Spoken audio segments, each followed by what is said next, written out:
Hello, everyone. Good afternoon.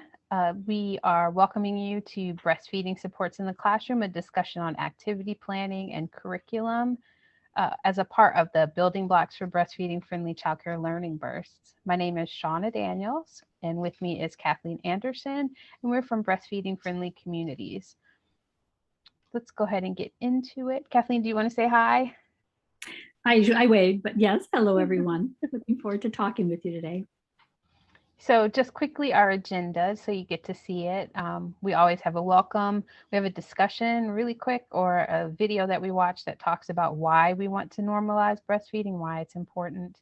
We'll also have a little bit of that conversation as we get into activity planning in the classroom as well. So what does that really mean? We'll start talking about activity planning, what that looks like in the classroom, what resources you can use. We'll have a quick breakout group session as we always do, and then some wrap up and announcements afterwards. So let's go ahead and get started.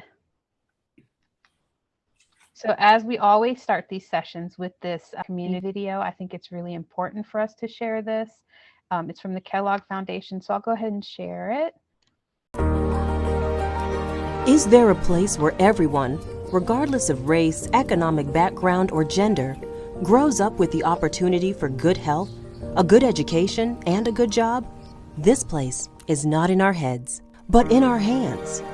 It starts with a mother and a baby.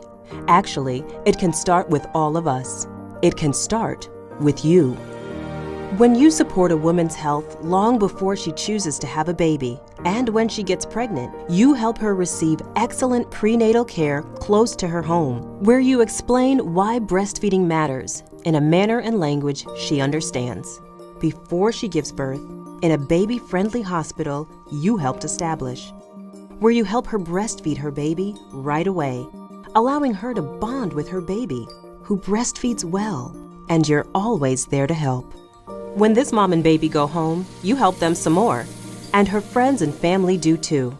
And she breastfeeds her baby for at least 6 months, and gets to stay home and care for her baby.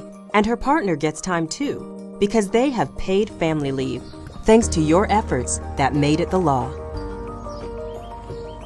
And when she returns to work, her boss encourages her to take breaks, to pump in a clean space required by the law you helped pass. And there's childcare right there, where people understand why breastfeeding matters, because you led the way. On the weekends, her family shops at a local green market you helped set up, where they buy good food that is local, healthy, and affordable, that helps her child run, play, learn, and grow up in a safe community with clean air and good water, until one day, many years from now, she gets her own job with good parental leave, and has her own child, and breastfeeds her. It takes every one of us to create a culture where breastfeeding is the norm, and help a community become healthy right from the start. Beginning with one mother and one baby, we can help achieve health equity everywhere. Each and every one of us can make it possible.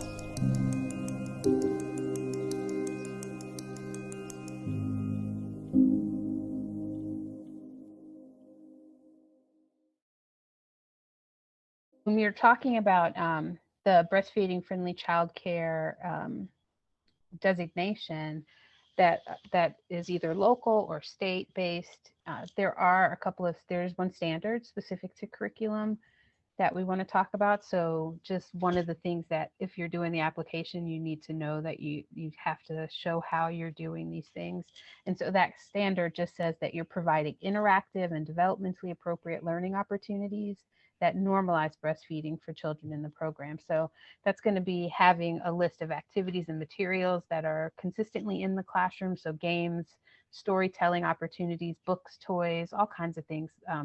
Things that are happening in dramatic play, things are happening in blocks, those sorts of things that teachers and other staff in the center are supporting children as they're exploring breastfeeding, that sort of thing. And then also you'll need to be able to describe how, when, and where these activities and materials are being used. That would be sometimes, if you're doing the digital one, that is now the version for the local at least, you'll make sure that you're attaching that as a separate document. And there can be pictures of people doing it. There's lots of ways you can show us how, when, and where you're using the activities and materials that normalize breastfeeding. Okay. So what does normalized breastfeeding mean? Go ahead and click one time. First, take a moment, just a quick moment right now to think about infant feeding. What's the first visual that comes to your mind when you think infant feeding? Go ahead. So yeah, what picture comes to your mind? What does it look like to you? Go ahead. Now think about what picture families might have. What's the perspective that families have about infant feeding? Just carry these thoughts in your mind a little bit as I talk to you about some parts about normalizing breastfeeding. Go ahead. So we talk about normalizing breastfeeding. You've heard that phrase probably. What is that? But what does that mean? It part of it means that the picture in your mind when you thought about infant feeding is that it went to a mother and an infant, a parent and infant nursing, the nursing dyad. That it is, if we parse out the word, the root of normalize is norm. It's what is expected. It's the most usual way to feed. And to normalize breastfeeding then is that is the usual way that parents are feeding their infants. And go ahead. Now, in the classroom, if you're a teacher in an infant classroom, and I asked you that question about your classroom, you may think of a couple of things. In a breastfeeding friendly childcare, you may think about the parent coming in at lunch and feeding the baby, or you may think about yourself preparing and then feeding from a bottle the expressed milk from the parent. And all of that for you in the childcare setting is part of the picture of normalizing breastfeeding. But to normalize would mean to let the idea of breastfeeding be the way that we first think about infant feeding. It is the expected way, the usual way. Good. Go ahead, Shauna. And then we have to ask though, well, why normalize breastfeeding? And there are some bullets here that might talk to it. But breastfeeding friendly childcare is more than simply allowing breastfeeding to happen or allowing the parent to bring in expressed human milk. When you are breastfeeding friendly, you are saying that we are welcoming it, that the parent knows through visuals. You may have posters on the wall, images on the wall. You may have books in the classroom. We're going to talk about some of those today. But all of these reassure the parents that it's an option when they go back to work or to school. And they know they can provide their milk. They can bring it to the classroom. And they don't have to be asking or hoping that this is so, but it's just part of your program. And so therefore it's part of really the language of your program that, yes, we are breastfeeding friendly. And another angle to that, if you will, is that the staff also feel supported to provide breast milk, to breastfeed, to nurse their babies during the day or express their milk for their infants. Again, it's more of it's more than allowing breastfeeding. You are now welcoming it. It's part of your language. And that's how normalizing in the larger view of your classroom. Okay. I love that. I like the idea of it not just saying it's okay, because I think a lot of our childcare providers are okay with breastfeeding. Mm-hmm. They're okay with having human milk and serving it to children as needed, but it's the welcoming it and making it feel like it is just a part of their program. Some of the ones that I've seen that welcome it are the ones that have families that know they can do it. That's a great way to phrase that. Thank you. So now we can talk more specifically about normalizing breastfeeding in the classroom. And this would be, how do we normalize breastfeeding for our children? Normalizing breastfeeding for our children is just giving them the exposure to it as as the way to feed an infant. And we can do that through different resources and activities. We're going to talk about some books today and a little bit about storytelling, but not as much, but just some ideas that we can talk about within the books.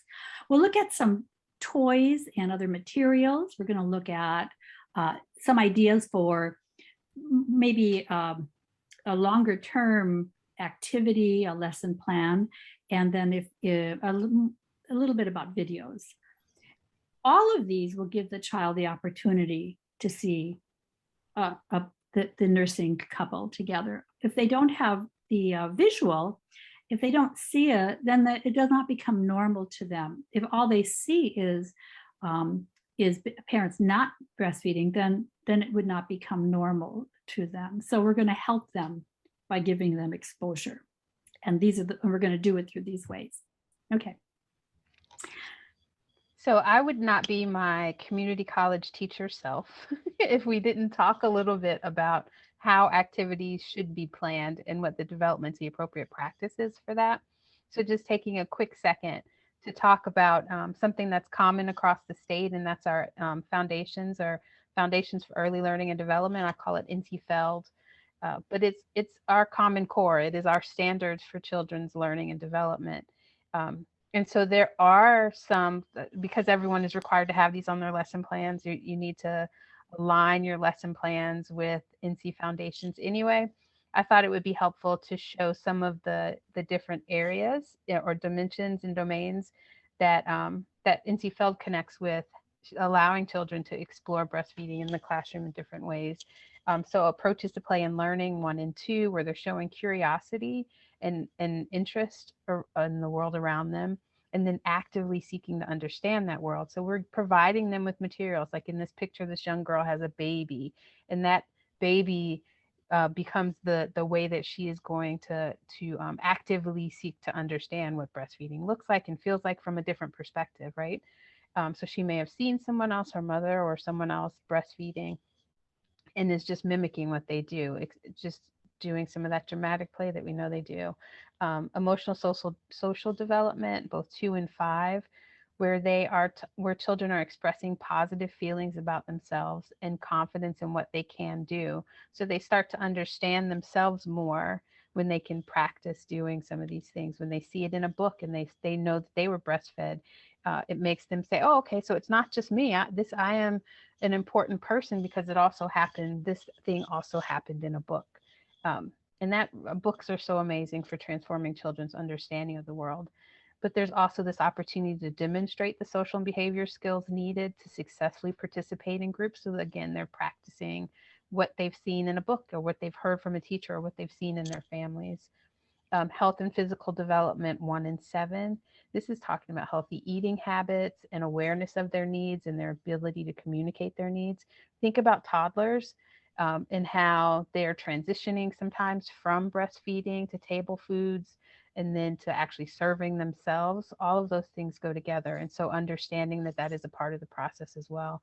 I'm pretty sure I think there's a book that we had where that's part of the discussion. If not, I've seen it before, but language development and communication, again, being able to talk about what they're thinking and seeing, and changing the ideas from a book into their own expression of self. Using the books themselves is motivation for them to read as well. And then cognitive development 2 and 6, where children are recalling information and using it for new situations.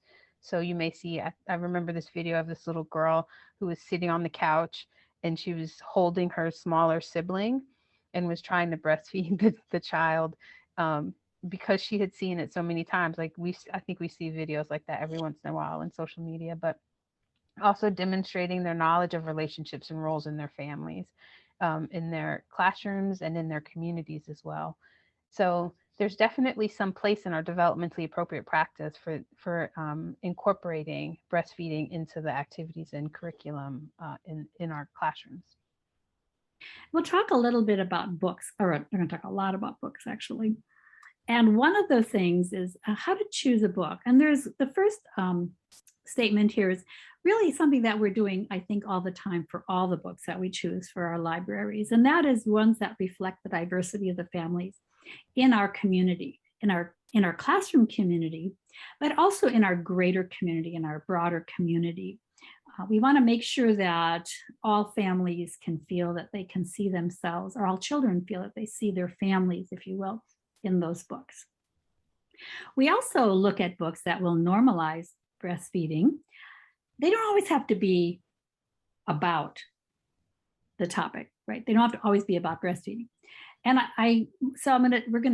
we categorize them, if you will. And it was our own made up categories of these. So we're looking at books that have a picture of a nursing couple as part of a different story, or a part of a greater or bigger story within the family's life. We also have books that we've put together in a category, if you will, of mammals, all animals, truly, how they care for their young. And that includes feeding, and includes also the human nursing diet. And we also have some fun books about breastfeeding as breastfeeding, all about it, right? And some of them are actually written as if it were from the child's point of view. And they're kind of fun. Some are a little joyful, actually. In all cases, though, these books have multiple ways to be shared. They can be shared during your story time activities, during your storytelling activities. So when you're looking at the book and you're reading it, you can draw the children in. Does this remind you of your experiences?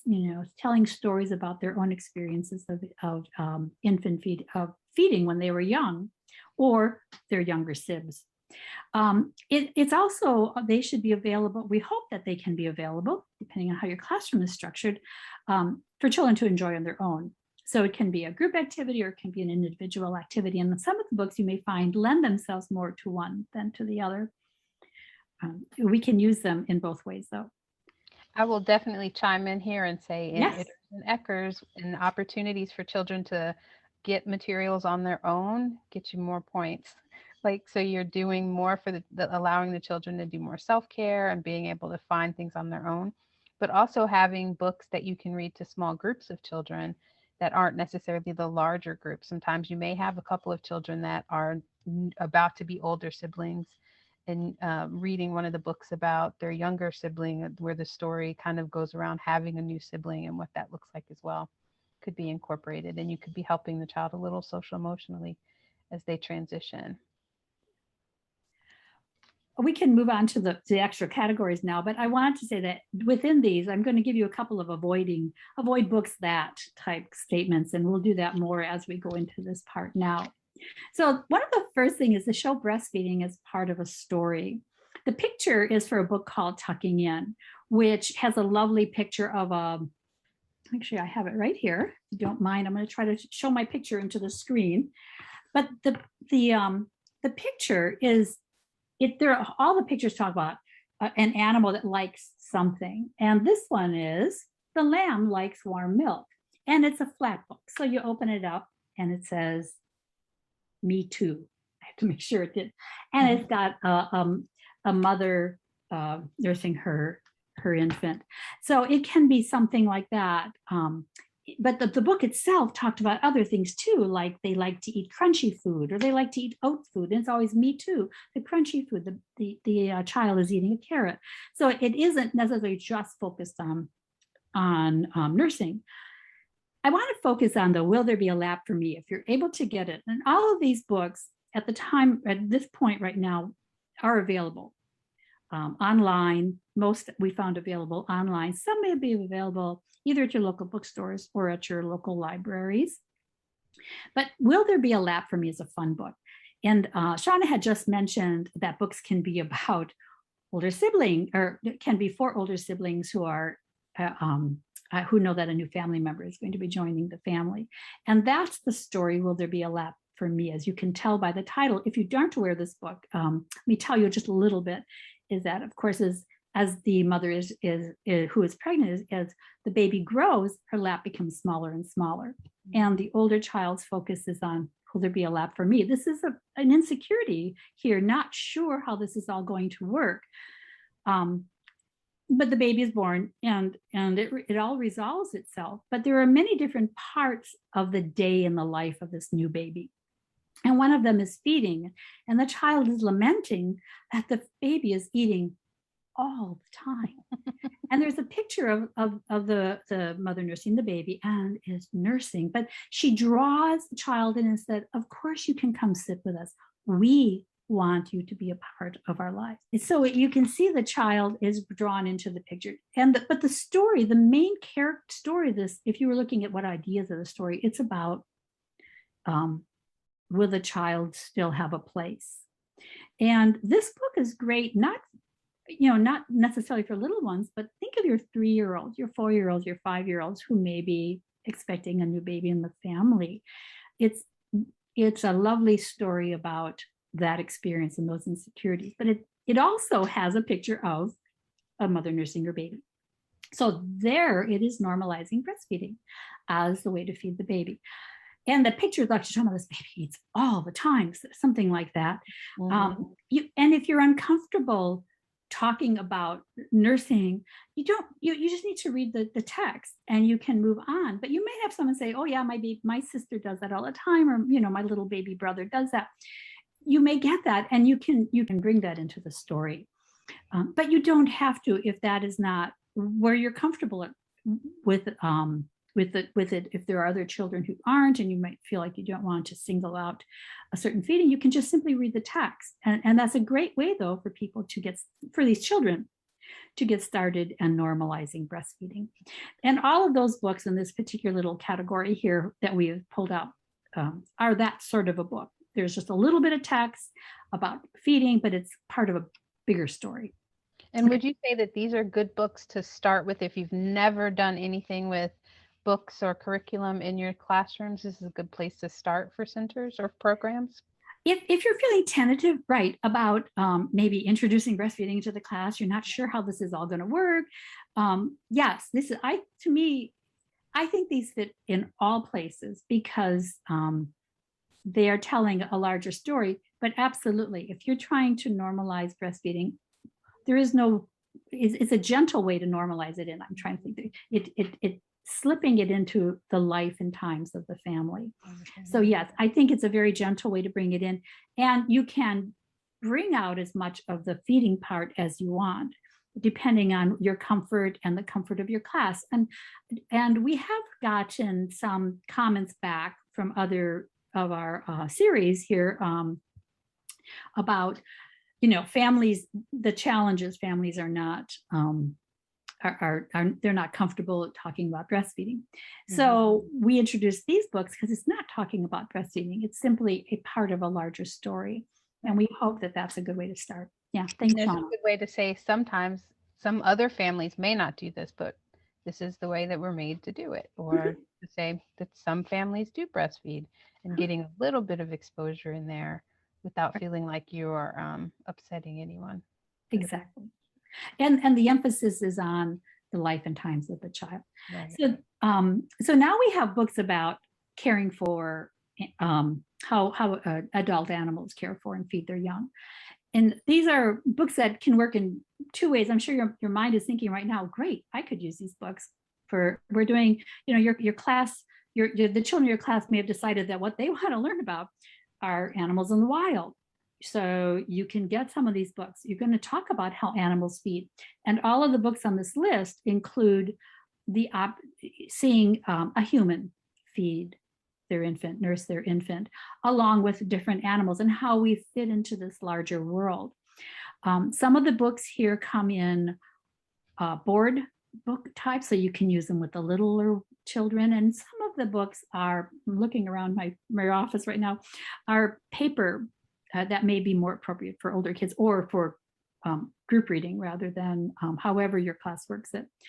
But again, these are also books that if you have them available for the child to simply look at, they're exciting books for the child to look at on their own as well. And what's really nice about a number of the books here, that they are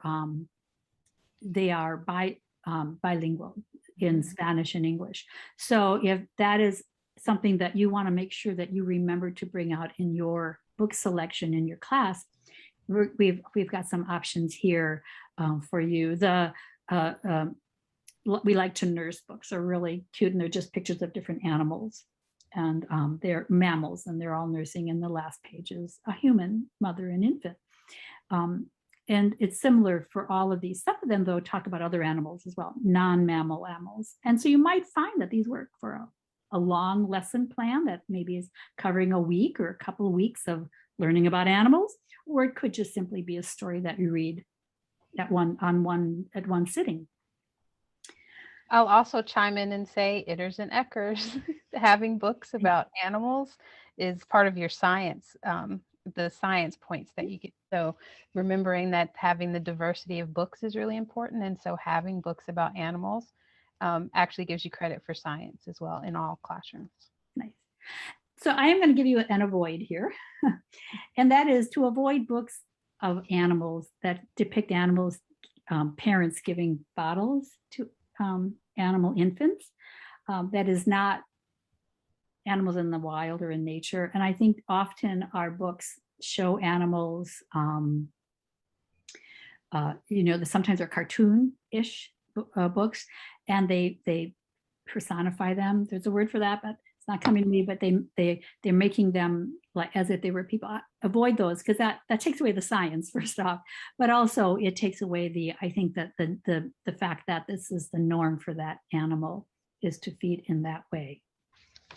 So I also, and I forgot an avoidance for the other, one about the family life, to avoid books that show bottle feeding as the first or only option. If you're looking for breastfeeding, it probably wouldn't be the only, but not be the first option for human infant feeding.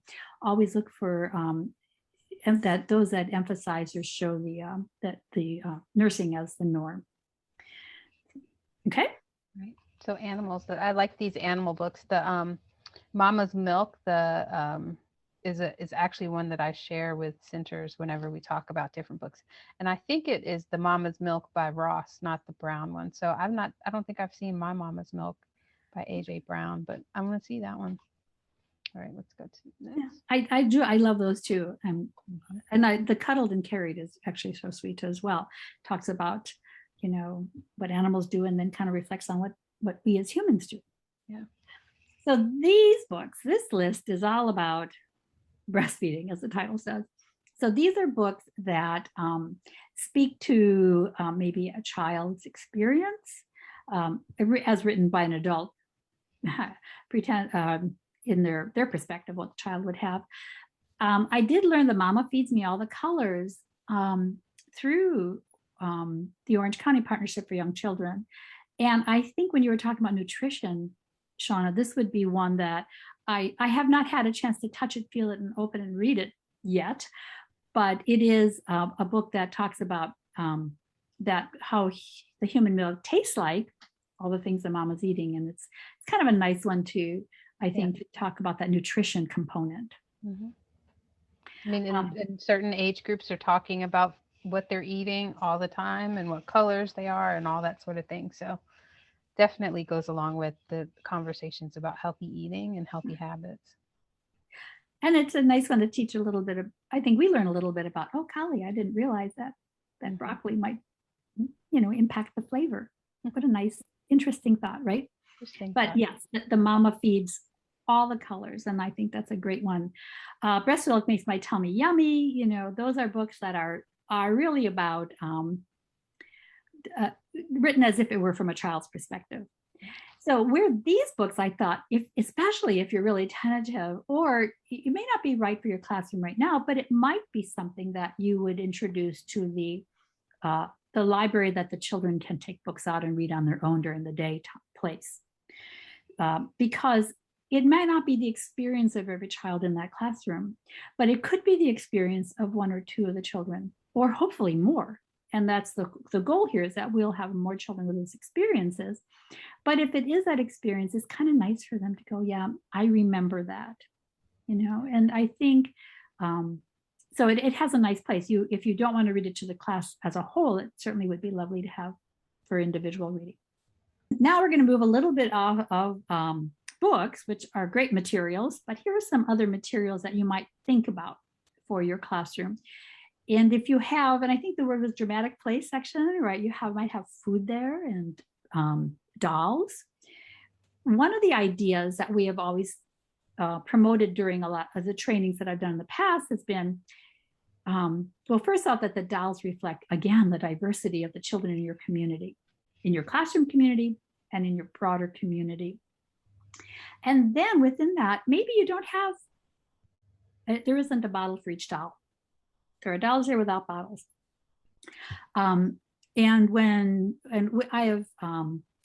I've stressed this example in the past, and I have gotten a little pushback that says, you know, those our children want all their babies to have dolls. They want a bottle for their doll. And when a child comes and asks you, you know, I can't find a bottle. There are no more bottles left. It's a tiny little teaching moment, if you will, but you can say not all babies use bottles to eat. It may not satisfy the child at that moment. And if it doesn't, of course, have your bottle stash close by, and you take one out and you give the child the bottle. To deny the child the bottle to feed the baby would probably be not teaching a child about normalizing, but you can start with a little bit of a little teaching moment. I would even add to that a question. Not all babies use bottles to eat. What else do we have in dramatic play that you could feed the baby with? Or what else can we feed the baby with? And see if they come up with something. If you're incorporating the books and the conversations, they may actually come with a really quick answer. Oh, that's right. I could do it. So some of the situations, like some of the pictures you've seen, might actually come up if you ask them to figure it out. Mm-hmm. And what else how else can we feed that baby? Fantastic. What a great idea. Thanks, Shaw. That's when I hadn't even thought. Yes, maybe that book will give the child an idea. Mm-hmm. that the child can try to emulate. We suggest including carriers for the dolls. Many people, regardless of the feeding, the type of feeding, carry children in carriers. And a lot of times that can help to, a lot of people who are breastfeeding, nursing their babies, do carry their babies in carriers. Keeping them close does help with successful breastfeeding. Is all part of that package. So we encourage that. Perhaps already the resource worksheet. And in there we list some places that you can find carriers. You can get front carrier, backpack carriers, and sling carriers. I mean, they're out there for dolls. It's amazing what they have.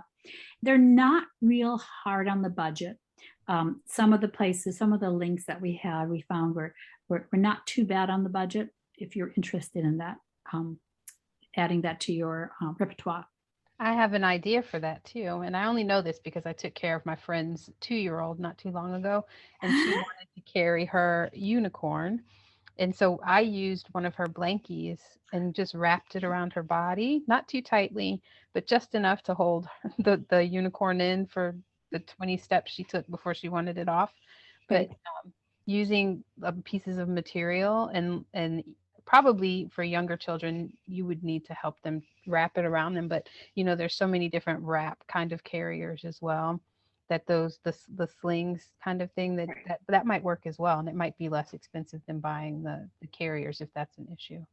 Yeah, they had sling options out there. And I was thinking it'd be kind of fun if you're handy with a machine, you could make them for different times of the year. So in fall, I love the fall colors, it's my favorite. Or fall colors, spring colors, you know, something that maybe, or it could even coordinate with some activity you're doing at that time, or a long-term lesson plan that you're working on. So there are lots of fun things you can do with that. That's right. But if you're not handy and you just want to buy them, we try to find places for you to start in your search online for carriers. Okay. And there also are, you know, softy or plush toys. And there is a series of nursing, you know, Nana, Nina, Nola, Nissa. I love that the baby hedgehog is a hoglet. That was just adorable. But they all have an adult and then the babies. A little hard on the budget, a little bit harder than you might normally spend. We offer on that resource worksheet the manufacturer, and keep our eyes out for different options, and certainly do a search. I think the longer they're out there, the more options for costs you'll have. But they are there. If you have soft toys in your classroom, it is an option to remind children that this is how animals feed their babies as well. And the children are helping the mama feed their babies. Yeah, exactly. Okay, yeah, we can move on to the next slide. So when we start thinking about, you've got the things in the classroom, you've got some materials, you've got books, starting to think about ways to make a broader theme for lesson planning. Some of the ideas that we had, and this is not the list, this is just a few things that we came up with quickly. We were thinking about our healthy growing bodies. So especially, I can think about toddlers and 2-year-olds know about their bodies. So talking to them about bodies and how they grow, nutrition and food, right around those older ages, we can start talking about how we get food. Sometimes we talk to 2-year-olds, they have lots of questions. So sometimes that shows up too, but making sure there's pictures and those books are there. And then if you have parents that are nursing or have like a younger sibling, for any of the children in your class, you can have them come in and even talk about how they feed their baby, especially if you've got these other resources. It may be super helpful to have someone that's actually doing it, maybe not come in and give a whole, this is exactly how to do it, but talking to them and answering the children's questions may be very helpful. I found that 3 and 4-year-olds, if you give them the space and time, will ask all the questions. And so it would be much better to have someone that is, I say, a specialist in everything, but having someone that does it come and talk to them if they have questions about it.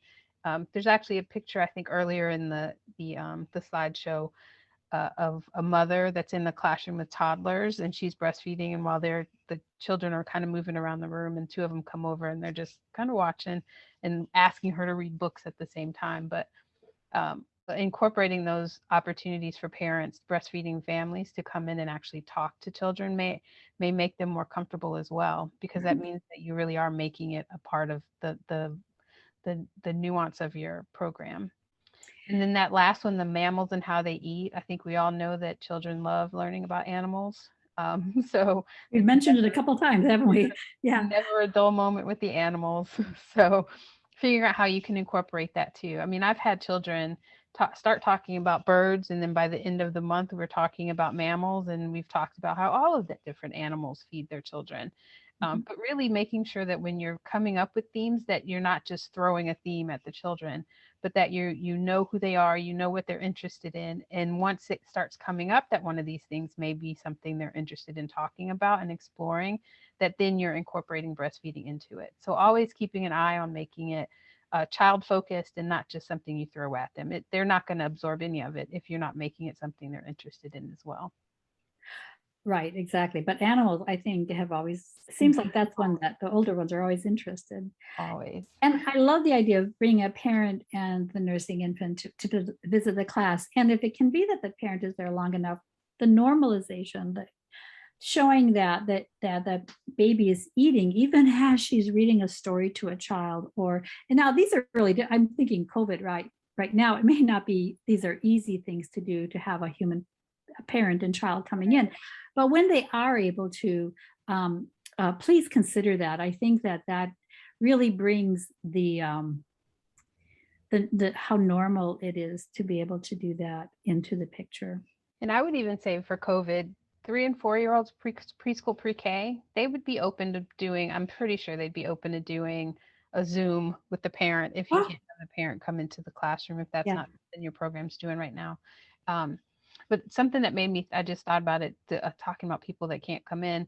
The picture of the cat made me think about how children are often seeing their pets having babies or being pregnant and then giving birth. And so doing videos or having videos of their families, or having them come in, you may start the conversation from there. Like, my cat just had babies, and this is how the mama feeds the babies. Like, they're going to make those connections. So just keeping up with what's going on in their lives as well. And you may figure out some opportunities to toss it in there. And again, this isn't necessarily for the people that are just starting. We're not saying get the books about a child's life and start talking about breastfeeding, but hopefully you'll be able to grow into being able to capture those moments that will really engage children in that normalizing. Right. Right. To show that it's just the norm. It just pops right in there, doesn't it? Yeah. Good. This one, and I sense that some may be viewing this and going, "Oh gosh, we can't do videos in our center or in our program." But I do want to introduce these in case that is an option for you, for the older preschooler, for the 4-year-old class, perhaps. Mr. Rogers Talks is a longer video. It's about 5.5 minutes, but it does include specifically 3 mothers are nursing their babies and 1 mother is bottle feeding. So there's a little bit of diversity there, but it's specifically about how moms feed their babies. The first one, Shauna, reminded me that it's possible that most people don't know Buffy St. Marie as having breastfed her son, Cody, on Sesame Street. But it is a sweet, tiny little video, just a couple of minutes long, where Big Bird asks, what are you doing? That sort of thing. I can just hear Big Bird doing it. But this is something that you would do with it, sort of as if it were a book. If it's similar to a book, you would view the video with your children, your class, with the children in the class, and then you ask those questions that you would ask about a book. Who are the characters in the book? What was the idea about the video? Who were the characters? And what were the characters doing? What were they feeling? All those questions that we might ask when we're opening and reading a book to a child, we can do the same thing with a video. So it isn't a set children up and move away, but it is actually something that you all are engaged in and that you discuss later. And you can even ask the children, does any of this, did it remind you of something maybe in your life? And then you can let the child do some storytelling from that. So videos can be jumping off points as well. But I understand there's a real caution when it comes to screen time. But if we use our screen time strategically, it becomes another teaching, a great teaching moment that can be similar to a book, but giving you personalities and conversations and different voices that is hard sometimes for us to do as teachers reading books to children. Yeah, when it's teaching and it's engaged and the teacher is a part of it, and it's not just children on their own doing screen time, it counts differently as well. Oh, I don't remember Buffy St. Marie, but I do remember Maria, and I actually remember the video of Maria breastfeeding Gabriella from I was much older by then, but 1989, and she talks about all the different ways we feed babies. So similar to what Mr. Rogers did, but of the Sesame Street version. So I was like a very big Sesame Street child. I just don't know who Buffy St. Marie was. I think it's the one isn't that who we're seeing in the picture. I think so. I pulled the picture, but yes, I forgot we had added Maria to bring it a little bit closer to time that we are now. So these are obviously just they're just slightly dated in the pictures themselves. They will make you smile when you watch them.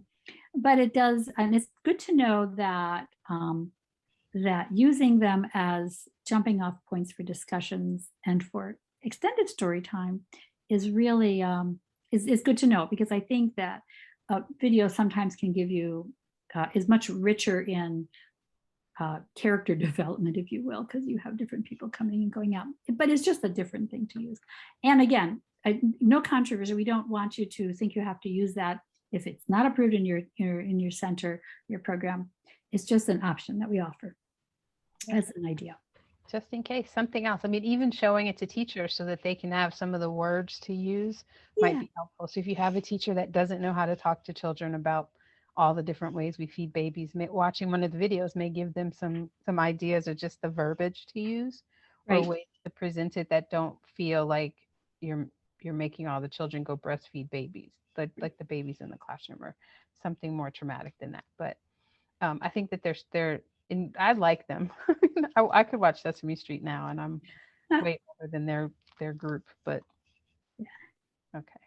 Yeah, I know. I do too. They have a place. So now's a good time for any questions. But since it looks like we don't have any, let's go ahead and go into our breakout groups. So while you're in your breakout groups, we just want you to to think about where your program is right now in the phases of normalizing. Are you just a baby and you're just now trying to figure out how to do it, and probably will be using that first set of books? Or are you really, you've been doing this for a while, you've actually done the application before, and you're just looking for more ways to normalize in your program? Also think about some things, some activities that you have already planned where you could still incorporate breastfeeding. So thinking about some of the activities, even in your classrooms, like what are some activity plans that have happened where breastfeeding would have been a really good natural fit? Not squeezing it in tight, but it would have been a natural fit. And then if you have more time, talk about some of the challenges that you have with normalizing. I think earlier, Kathleen mentioned families often don't want us talking to their children when they don't understand the why, or when it hasn't been something that we've done before in programs. So thinking about some of the challenges, is it financial? Is it about the parents? Is it about the staff? Think about some of your challenges and then come back and we'll hopefully get some information from those. So great. Hopefully everyone got their questions answered. I just wanted to take a couple minutes as we are almost done with our hour to thank all of our partners, some of whom you probably have heard about. So Enrich Carolinas and the CGBI, the Carolina Global Breastfeeding Institute, Buncombe County Partnership for Young Children, Orange County Partnership for Young Children, the statewide North Carolina Partnership for Children, Breastfeed Durham, and Breastfeed Orange, who are all a part of our collaborative that is creating and then sharing this amazing breastfeeding friendly childcare information with these building blocks. So just want to thank them for all of their support and continuously helping us do this. And thank you all for joining us. So thanks again, take care, and we'll see you in the next session. Yep, thanks.